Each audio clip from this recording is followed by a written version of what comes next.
नवी मुंबई महानगरपालिकेच्या महापौरपदी 11व्या महापौर सुजाता पाटील या विराजमान झाल्या आहेत.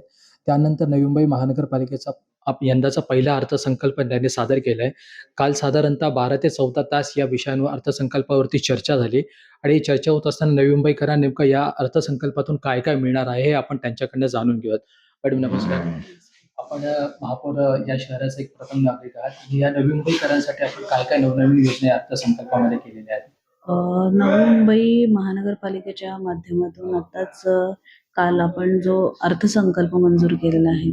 आदरणीय देशाचे पंतप्रधान नरेंद्रजी मोदी साहेब, आपल्या राज्याचे मुख्यमंत्री देवेंद्रजी फडणवीस साहेब आणि आपल्या नवी मुंबईचे शिल्पकार महाराष्ट्र राज्य वनमंत्री गणेशजी नाईक साहेब यांच्या मार्गदर्शनाखाली स्थायी समिती सभापती अशोक पाटीलजी, सभागृह नेते सागरजी नाईक साहेब आणि इतर स्थायी समिती सदस्य यांनी सुंदर असा बजेट आपल्या महानगरपालिकेसाठी, आपल्या नवी मुंबईसाठी सादर केला. 2 दिवस त्याच्यावर विस्तृत चर्चा झाली. काल रात्री 2:45 वाजता आपण हा बजेट मंजूर केला. तब्बल 88 सदस्यांनी ह्याच्यावर चर्चा केली. आज खऱ्या अर्थाने बजेट हा असा विषय आहे, म्हणजे आपल्या नवी मुंबईच्या जडणघडणीवर त्याचा पूर्णपणे परिणाम होणार आहे अशा गोष्टीवर सभागृहातले 88 सदस्य चर्चा करतात. हे एक खऱ्या अर्थाने हे महत्त्वपूर्ण असं आहे की एखाद्या गोष्टीवर जागरूकता जी म्हणू शकतो आपण, की प्रत्येक सदस्यामध्ये आज जागरूकता आहे की अशा गोष्टींवर चर्चा करणे आणि त्या अंती तो सर्व मताने तो मंजूर करणे. तर खरंच हा बजेट अशा सर्वसमावेशक असा बजेट आहे, ज्याच्यामध्ये आदरणीय गणेशजी नाईक साहेबांचे जे विजन आहेत नवी मुंबईसाठी. कारण आता आपण बघायला झालं तर महाराष्ट्रात कुठेही सुनियोजित किंवा विकासाच्या दृष्टीने पुढे जाणारं असं नवी मुंबई शहराचं सारखं कुठलंही शहर नाहीये. स्मार्ट सिटी संकल्पना येण्याआधीच नवी मुंबई खऱ्या अर्थाने स्मार्ट सिटी करण्याचं जे स्वप्न गणेशजी नाईक साहेबांनी बघितलेलं, आज ते बहुतांश खरं ठरत आहे. आणि नवी मुंबईसारखं शहर आज एवढ्या मोठ्या बजेटनी त्याच्यासाठी नवीन धोरण आणले जात आहेत. तर ह्या सर्वसमावेशक अशा बजेटमध्ये शिक्षण धोरण असो, आरोग्य, पर्यावरण, परिवहन आणि विविध असे धोरण नाईक साहेबांच्या दूरदृष्टीने घेण्यात आलेले आहेत. आणि ह्या सर्व धोरणांवर खूप भरीव अशी तरतूद अर्थसंकल्पात केलेली गेली आहे. आणि नक्कीच या सगळ्याचा नवी मुंबईकर जनतेला खूप मोठा फायदा होणार आहे. तर कोणतीही करवाढ या अर्थसंकल्पामध्ये नाहीये. त्यामुळे नेमकं नवी मुंबईकरांना करवाढ जरी नसली, तरी आपण ज्या पायाभूत सुविधा देणार आहात, जसं गार्डन असेल, उद्यान असेल, दळणवळण असेल, त्या अनुषंगाने काय असेल आणि आता आंतरराष्ट्रीय विमानतळ नवी मुंबईमध्ये झाले, त्यासाठी कनेक्टिंग नवी मुंबईसाठी काही संकल्पना आहेत का? नक्कीच आपण आदरणीय गणेशजी नाईक साहेबांचा शब्द होता, की मागील 20 वर्षात करवाढ होऊ दिली नाही त्यांनी आणि त्यांचा शब्द असाही आहे, की पुढील 20 वर्ष आपण करवाढ होऊ देणार नाही. आणि आमच्या ह्या बजेटचा मूल गाभा तोच आहे, की करवाढ होणार नाही. पण नवी मुंबईचं अर्थ वाढणार आहे, आर्थिक स्थिती वाढणार आहे. तर ह्यासाठी करवाढ हे फक्त एक कर हा पर्याय फक्त आपण ठेवलेला नाहीये जमेच्या बाजूसाठी. इतरही बऱ्याच जमेच्या बाजू आहेत, ज्याच्या माध्यमातून आपण नवी मुंबईसाठी त्यांच्या विकासासाठी महसूल जमा करतोय. आणि भविष्यात ह्या सर्व बाबींचा विचार करून अतिरिक्त भार आपल्या जनसामान्यांवर पडणार नाही याचा पूर्णपणे विचार करूनच करवाढ न करता शिक्षण विजन असो, ज्याच्या माध्यमातून आपण नवी मुंबईतल्या सर्व स्कूल ज्या आहेत, शाळा आहेत महानगरपालिकेच्या, ते इंग्रजी माध्यमाच्या करणार आहोत, ज्याच्यामध्ये मराठी विषय कंपल्सरी असणार आहे. इव्हन त्या स्कूल्समध्ये शिक्षण व्यतिरिक्त बऱ्याच गोष्टी आपण ज्या प्रायव्हेट स्कूल्समध्ये असतात त्या देणार आहोत. जसं की प्रत्येक स्कूलमध्ये काउन्सिलर असणार आहेत, जे मुलांच्या मानसिक स्थितीविषयी अभ्यास पण करणार आहेत, त्यांना मानसिकरित्या दृढ बनवणार आहेत. त्या व्यतिरिक्त आजचं जे कॉम्पिटिशनचं जग आहे, त्या कॉम्पिटिशनच्या जगामध्ये आपला महानगरपालिकेचा गोरगरिबाचा विद्यार्थीही तसाच टिकला पाहिजे. अ, त्यासाठी त्याला शिक्षणाव्यतिरिक्त आणखीन काही आवड आहे का? त्या आवड जोपासण्याचा प्रयत्न या शिक्षण विजनमध्ये करण्याचा प्रयत्न केलेला आहे. म्हणजे ते क्रीडा असो किंवा इतर गोष्टी असो, त्या गोष्टीही आपण इंग्रजी माध्यमाच्या शाळेमध्ये पुरेपूर देण्याचा विद्यार्थ्यांना प्रयत्न करणार आहोत. आणि असंच आरोग्याविषयीही आपण धोरण आणलेलं आहे. ज्याच्यामध्ये आपले जे सर्व हॉस्पिटल्स आहेत, ते आपण पूर्ण क्षमतेने सुरू करण्याचं एक धोरण घेतोय आणि त्याचबरोबर डॅशबोर्डनी सगळे हॉस्पिटल्स जोडणार आहोत. ज्याच्या माध्यमातून पालिका हॉस्पिटल व्यतिरिक्त जे प्रायव्हेट हॉस्पिटल ज्यांना सिडकोचं 10 ॲग्रीमेंटनुसार 10% कोटा LIGना देणं आहे, त्या हॉस्पिटल्सनाही त्या डॅशबोर्डवर घेणार आहोत. म्हणजे गोरगरिबांच्या लोकांना म्हणजे गोरगरीब जनतेला या सगळ्या गोष्टींचा फायदा भेटावा. तसेच आपण MRI मशीन आहे, तीही अ, लवकरात लवकर आपल्या वाशी हॉस्पिटलमध्ये 1 मेला त्याचं ओपनिंग असणार आहे. अशा बऱ्याच आरोग्याविषयीच्या योजनाही आपण आणत आहोत आणि त्यासाठीही भरीव अशी तरतूद आपण केलेली आहे. पर्यावरणाचा विषय घेतला तर पर्यावरण आज जे AQI वाढतंय, त्याला त्या कशाच्या माध्यमातून वाढतायत आणि त्याच्यावर काय उपाययोजना असं विस्तृत असा हा ठराव धोरण आदरणीय सभागृह नेते सागरजी नाईक साहेब यांनी मागच्याच सभेमध्ये मांडला आणि त्या ठरावाच्या माध्यमातून त्या उपाययोजना आपण केल्या तर नक्कीच नवी मुंबईमध्ये वाढतं प्रदूषणाला रोख बसेल आणि भविष्याला आपण चांगलं वातावरण देण्याचा प्रयत्न करणार आहोत आणि ते शक्य होणार आहे. त्यासाठीही आपण भरीव तरतुदी ह्या आर्थिक बजेटमध्ये ठेवलेल्या आहेत.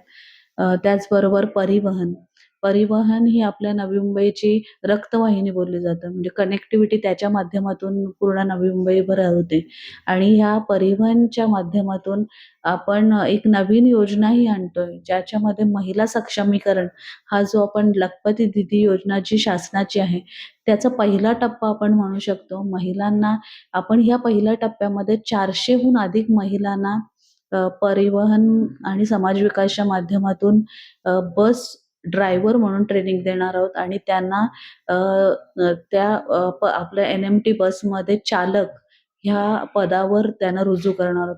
म्हणजे कुठेतरी महिलांच्या हाताला रोजगार देऊन त्यांना सक्षमीकरण करणार आहोत. अशाच माध्यमातून महिलांच्यासाठी पण आपण बचत गटाचं सशक्तीकरण किंवा आणखीन बऱ्याच समाज विकासच्या माध्यमातून योजना महिलांसाठी आणणार आहोत. युवकांनाही चांगल्या पद्धतीने रोजगार उपलब्ध व्हावा यासाठी विविध योजना आपण ह्या बजेटमध्ये आणणार आहोत. ज्येष्ठ नागरिकांसाठी नवी मुंबई ही एकमेव महानगरपालिका आहे, ज्या महानगरपालिकेमधून ज्येष्ठ नागरिकांसाठी बजेटमध्ये तरतूद केली जाते आणि आपल्या ह्या बजेटमध्ये आपण त्यांच्यासाठीही तरतूद केली आहे. प्रत्येक प्रभागानिहाय विरंगुळा केंद्र व्हावा ह्यासाठी आपण प्रयत्न करणार आहोत आणि त्या विरंगुळा केंद्रामध्ये ज्येष्ठांना ज्या सुखसुविधा लागणार आहेत त्याची परिपूर्ती आपण करणार आहोत. अशाच पद्धतीने बऱ्याच गोष्टी आहेत. जसं की आपण बोलता की नवी मुंबई दिघा आणि आपला नवी मुंबई विमानतळ इथं आपण विदाऊट सिग्नल प्रवास कसा होईल ह्यासाठी आपण धोरण आणतोय. त्याच धोरणाची सुरुवात म्हणून आपण 3 ब्रिजेस नवी मुंबईत घेतात आणि अशा पद्धतीची शृंखला आपण प्रत्येक येणाऱ्या बजेटमध्ये घेणार आहोत. आता आपलं जे बजेट आहे ते मागच्या 5 वर्षाच्या प्रशासकीय कार्यकाळामध्ये बऱ्याच गोष्टी, बरेच कामं प्रत्येक सदस्याच्या प्रभागात व्हायची आहेत. त्याच्यामुळे मोठे जे प्रोजेक्ट आहेत, त्याच्यासाठी आपण केंद्राच्या ज्या योजना आहेत, त्यांचा वापर करून घेणार आहोत. केंद्राच्या योजनांच्या माध्यमातून आपण आपलं अर्थसहाय्य मिळवणार आहोत. ज्याच्यामध्ये विविध बॉन्ड्स किंवा कर्जही आपण ह्या धोरणांसाठी घेणार आहोत आणि ते कर्जाचं फेड त्याच याच्या माध्यमातून होणार आहे.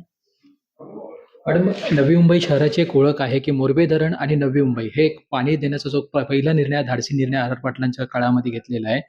पण पर्यायाने नवी मुंबईमध्ये जशी डेव्हलपमेंट वाढणार आहे, काही ठिकाणी रिडेव्हलपमेंट आहे, त्याच्यामुळे लोकसंख्या पण वाढणार आहे. तर मोरबे धरणाबरोबर अतिरिक्त इतर कुठल्या धरणांसाठी काही नियोजन असणार आहे का? नक्कीच. आता नवी मुंबई शहर हे मुंबईमध्ये वाढती लोकसंख्या ह्याला पर्याय म्हणून आज 29 गाव जे मूळ जे आहेत नवी मुंबईतल्या ते आणि अतिरिक्त सेक्टर्स असं हे नवी मुंबई शहर वसलं आणि त्यात आता 14 गावं यांचाही समावेश केला गेला आहे. आता नवी मुंबईतल्या बरेच सिडकोकालीन ज्या सोसायट्या आहेत त्या आता रिडेव्हलपमेंटसाठी जातात. म्हणजे भविष्यात नवी मुंबईची लोकसंख्या दुपटीने वाढणार आहे.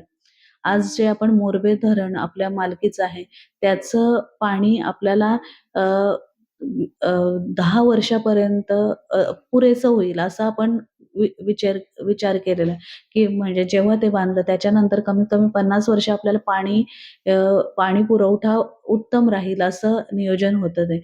पण वाढत्या लोकसंख्येला लक्षात घेता आपण त्या लोकसंख्येच्या दृष्टीने आणखीन एक पाऊल पुढे जाऊन आपण नेरे इथं जे कर्जत येथे जे पोशेरा डॅम आहे, तिथं आपण ऑलरेडी आपलं एक इन्स्टॉलमेंट म्हणजे तिथं आपण 3,000 करोड रुपये पे करून तिथं आपल्याला पाणी अ, अ, भविष्यासाठी नियोजित केलेलं आहे. ज्याचं एक फर्स्ट इन्स्टॉलमेंट 500 करोड रुपये आपण ऑलरेडी पालिकेच्या माध्यमातून दिलेलं आहे. ते आपल्याला एकत्र द्यायची गरज नाही. ते आपण इन्स्टॉलमेंटमध्ये देणार आहोत.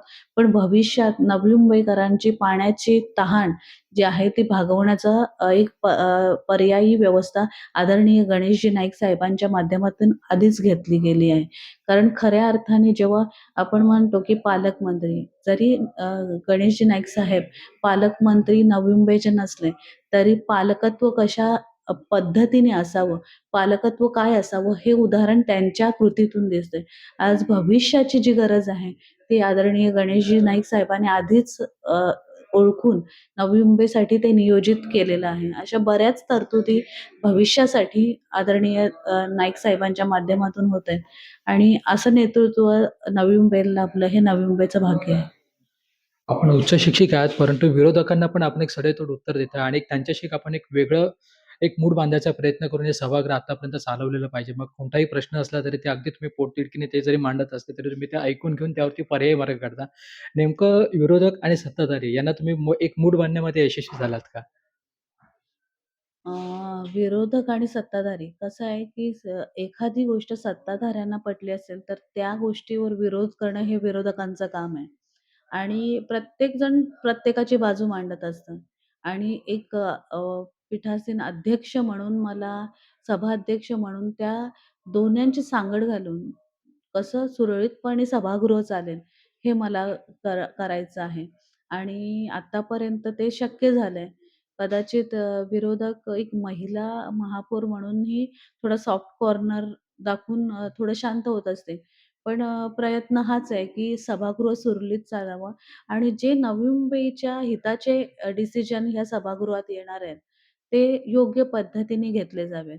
म्हणून फक्त विरोधाला विरोध म्हणून कुठलाही योग्य जो डिसिजन नवी मुंबईसाठी होणार आहे, तो कुठेतरी चुकीच्या पद्धतीने नको व्हायला. कारण विरोध करतायत म्हणून तो डावलला नको जायला.